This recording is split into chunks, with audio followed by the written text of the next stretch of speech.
When most people think of the Epstein files, they think about Jeffrey Epstein and Ghislaine Maxwell. But we need to understand that they did not work alone.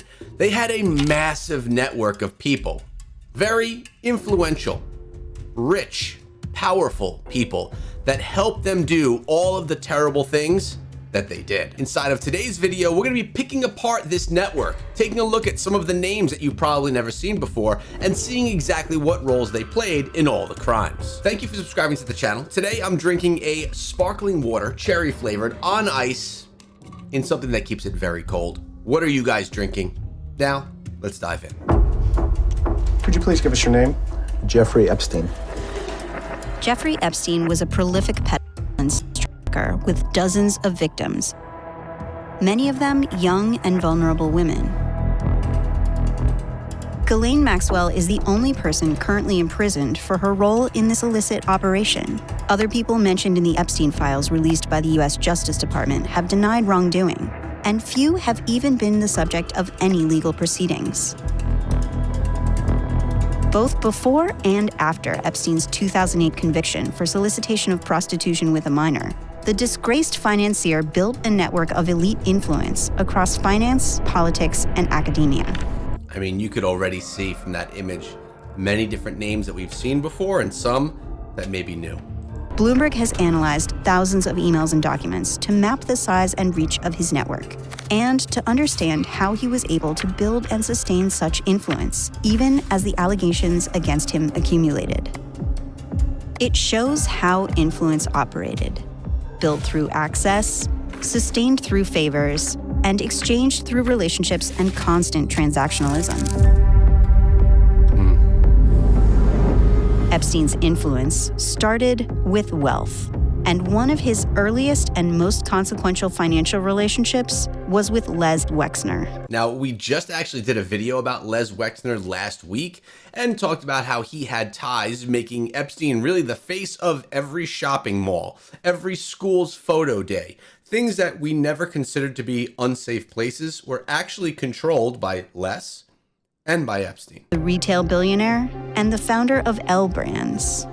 Epstein met Wexner in the 1980s while trying to make a name for himself as a financial advisor for the wealthy elite.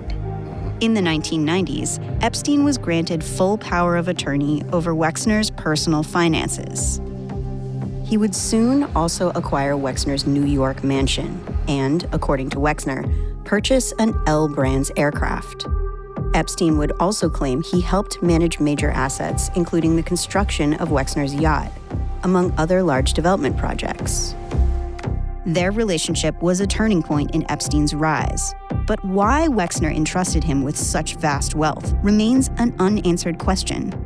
A spokesperson for Wexner declined to comment. We can assume that Jeffrey Epstein did many things to save Les tons of money. Millions of dollars were saved because he was working with Jeffrey Epstein, potentially even billions, who knows? But because of the money that Les was saving from working with Jeffrey, he built a trust, a friendship, and allowed him to basically work hand in hand with that power of attorney. Now, Les was no innocent person. He's no longer with us, but it has been proven that he did many terrible things alongside of Jeffrey Epstein, not just trying to save on his tax bill. Wexner eventually cut ties with Epstein in the late 2000s. As I look back at it, I was conned by the world Olympic all-time con artist.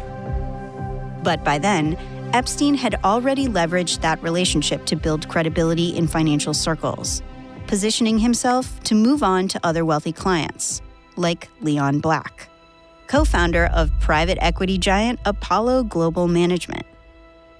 Epstein advised Black on everything from trust and estate planning, tax issues, philanthropy, and even helped manage his multi-billion-dollar art collection.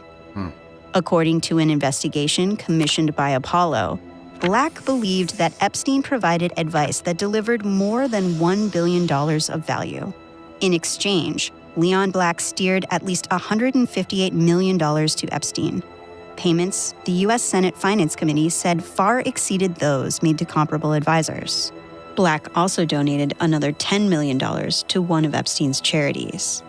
Epstein was also deeply involved in Black's personal life. Now, we already know that charities are typically fronts for a way to get rid of money or to move money or sometimes even to clean money. So when we're talking about some of these people that we know have done terrible things, yeah, it's nice to think that they've done charitable things as well, but oftentimes it was for their own benefit. It wasn't that they had a soft-hearted moment and they wanted to donate to charities. It's because it in some way benefited them financially. Helping him conceal an affair and suggesting surveillance when Black's mistress demanded a large payoff. A 2026 Senate Finance Committee investigation uncovered what it alleged was millions of dollars in payments Black made to women and evidence that he often used Epstein as his intermediary. Black stepped down as Apollo's CEO in 2021 and has repeatedly expressed regret about his relationship with Epstein.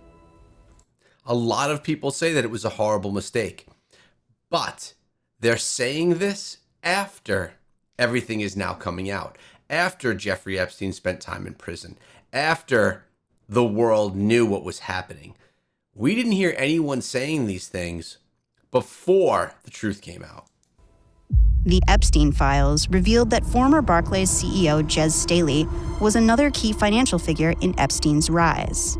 The two met in the early 2000s when Staley, while at JP Morgan, was responsible for cultivating high net worth clients like Epstein, whose accounts generated millions of dollars a year in fees for the bank. Emails and court documents show a close relationship between the two, including shared trips and frequent messaging. The relationship led to a major hedge fund acquisition for JP Morgan when Epstein introduced Staley to his close friend, Glenn Dubin. I hope you're starting to understand that this all is for financial gain. There is the big banks, the big stock market people are all involved here to make money. The co-founder of hedge fund Highbridge Capital. Epstein got a $15 million finder's fee for helping seal the deal.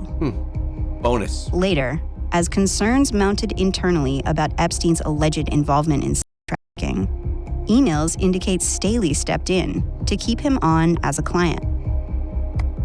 The bank over the last several months has been facing a pair of lawsuits alleging that it benefited from Epstein's JP Morgan blames Staley for maintaining Epstein's relationship with the bank while denying knowledge of his alleged illicit activities. Staley didn't return a request for comment and has denied any knowledge of or involvement in Epstein's alleged crimes. The emails show how Epstein leveraged his connections with young women and access to them as a method of influence.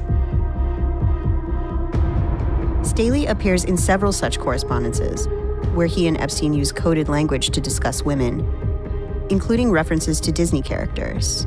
Yeah. The Epstein files also revealed that New York Giants executive vice president and chairman of the board, Steve Tisch, frequently contacted Epstein to discuss various women. And this one hurts for a East Coaster like myself who happens to be a Giants fan. But that actually brings up a point. Me, I love the New York Giants. I've been watching them my entire life. To hear that Steve Tisch is involved in this hurts, right? He's a big part of the foundation. But the same thing goes for many people who have been supporting many actors, actresses, politicians, and then you find out that the people that you've been supporting all along are actually quite evil or were involved in just terrible things.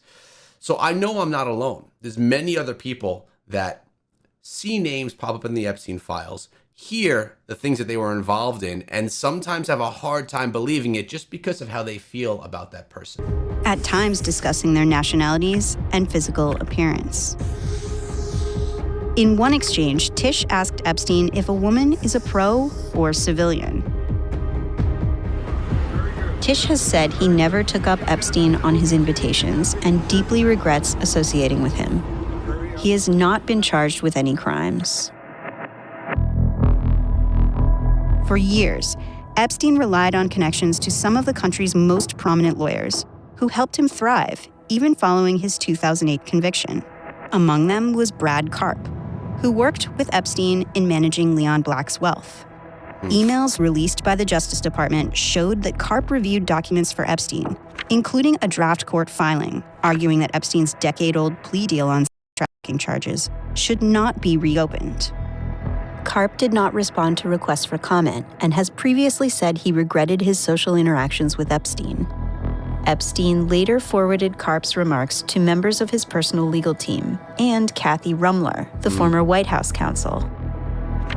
Communications show Rumler offered Epstein her perspective and advice for years, including advising him on how to respond to media queries tied to his alleged criminal activities. I love that we're sharing people right now that are not people that you may particularly know. We're talking about lawyers. We're talking about financial people. We're not talking about actors and actresses. These people are less popular, but probably more powerful, with tons of money backing them and that had tons of influence in the spaces that they were in.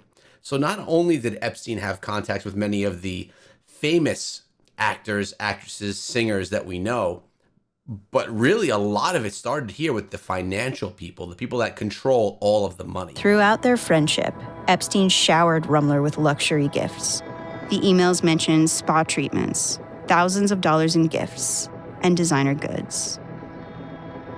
A spokesperson for Rumler, who plans to leave her current role as general counsel at Goldman Sachs in June, said she knew Epstein in a professional context through her work as a defense attorney, has done nothing wrong, and had no knowledge of his alleged criminal activity. Alleged. Epstein's transactions weren't always grand. Records show him ordering and arranging for things like chicken soup for Rumler when she was reportedly sick, a cashmere sweater for Noam Chomsky, an Apple Watch for Steve Bannon, dumbbells for Reid Hoffman, or underwear for Woody Allen. Strange. Like the gifts he gave, donations and seemingly philanthropic contributions were just another form of leverage in Epstein's network. Harvard University was among the biggest recipients of Epstein's gifts. When you think about it, Epstein wasn't only giving gifts so that he could have control of people, but he was trying to build relationships and trust with people. He wanted these people to not only need him, because they did for financial services, but also want him, want his friendship, want to be around him, so that when you think of it this way, they could have his back. They could protect him. They could all protect one another because they're in this entire massive network together.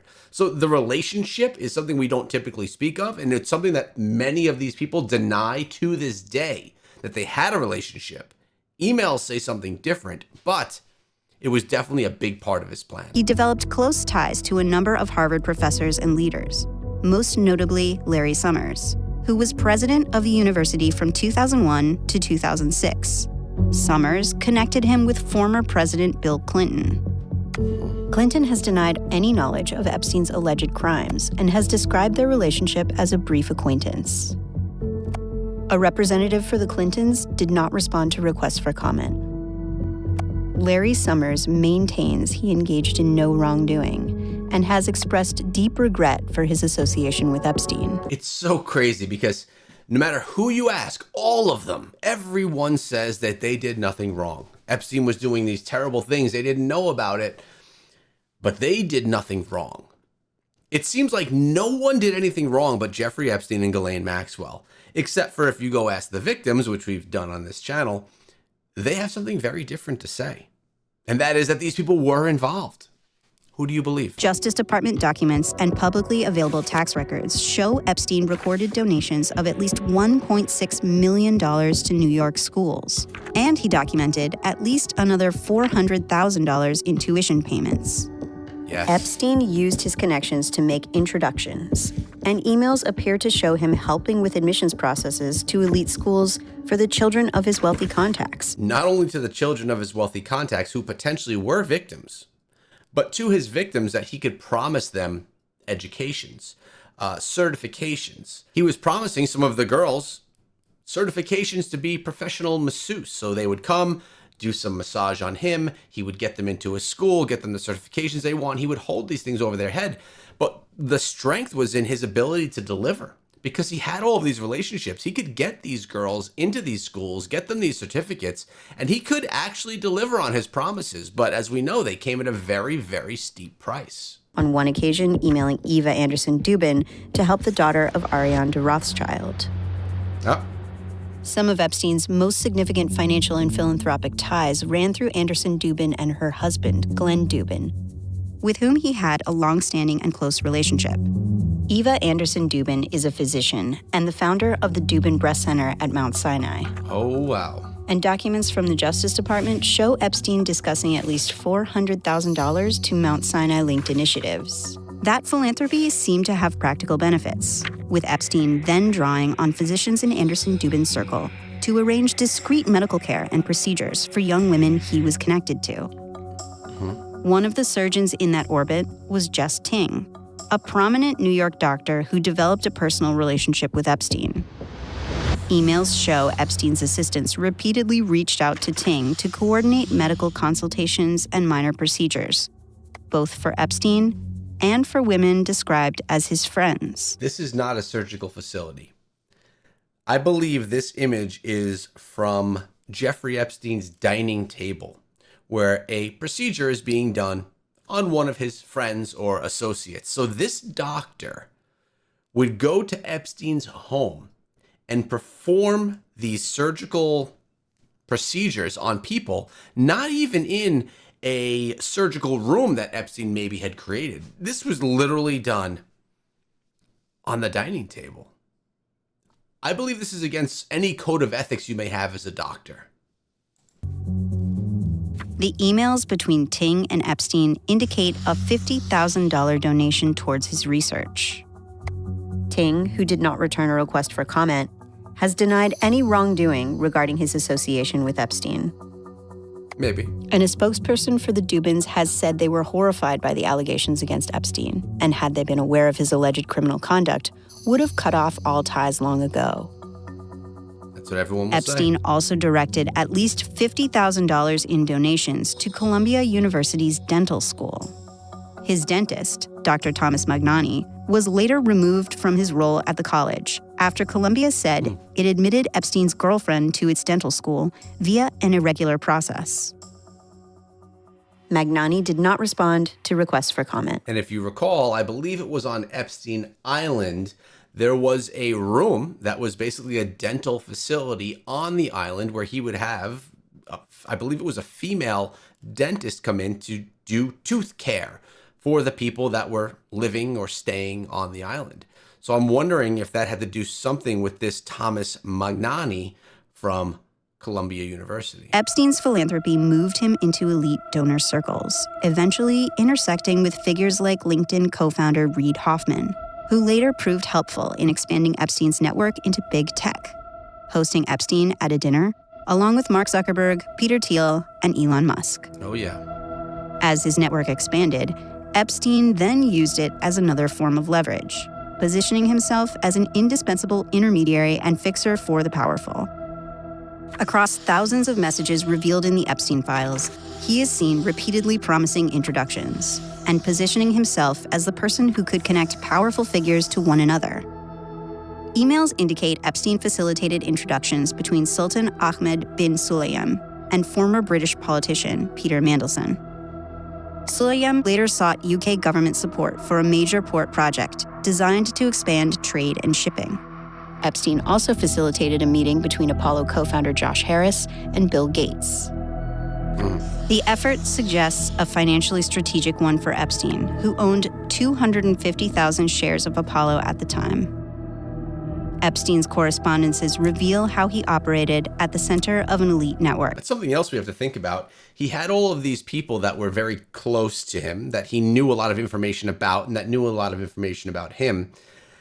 I wonder what type of insider trading things were going on here as well. I'm sure he knew what was going on in the stock market. I'm sure he was able to take advantage of some of those moves that were happening because he knew them beforehand. This is something we have not even touched on. No one has touched on.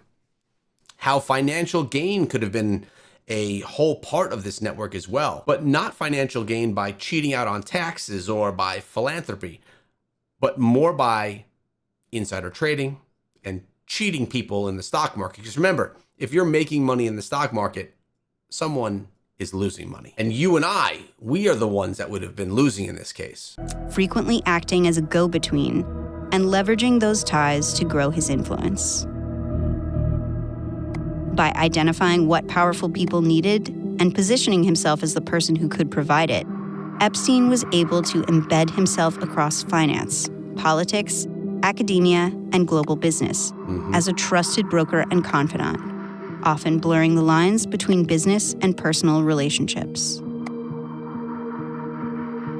While appearing in Epstein's network does not in itself imply any wrongdoing, the disclosures have prompted resignations, investigations, and renewed scrutiny, as well as public backlash toward powerful figures perceived to have enabled him. And as you would see, the majority of the people that were mentioned inside of this video refused to comment. They want nothing to do with any media coverage regarding the Epstein files. They want to stay hidden, and many of them even are trying to run away and escape from all the claims that are incoming. This was a gorgeous video. I'll be linking it down below for those of you that want to take a look. And if you guys want to dive deeper into the Epstein files, this video goes into it, and I look forward to seeing all of you over there.